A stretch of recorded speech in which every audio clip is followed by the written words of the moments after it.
យមុខបាទុកសំបុតសូមទុកឲ្យพ้นព្រោះកូនក្រមុំសំបុតបងសរសេរគ្មានរឿងអ្វីទេក្រៅឯងនឹងខ្ញុំយូរជួបម្ដងឆ្ងាញ់ដូចបងកងផ្អែមដូចទឹកខ្មុំបា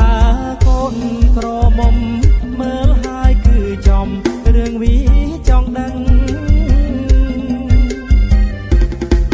ក្រោ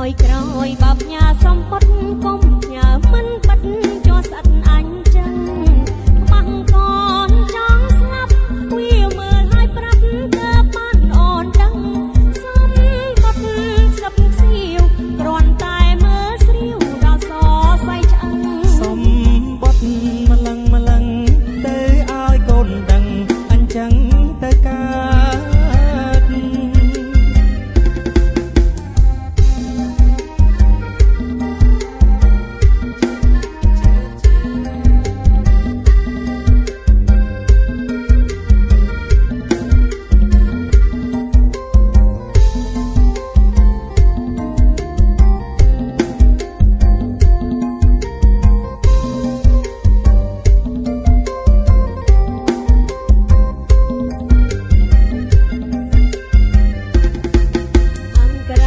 បងចាប់ញ៉ាអូនឲ្យដល់ដៃកូនឲ្យបាយការអស់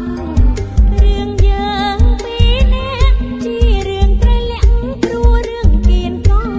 រឿងកុំបាំងភ្នែករឿងនំរឿងមែកកូនហែកមើលអស់រឿងមហូបស្រស់កាលយប់មួយនោះម៉ាក់វានឹងខ្ញុំក្រោយមុខបើទុកសំបុតសូមទុកឲ្យพ้นព្រោះកូនក្រមុំ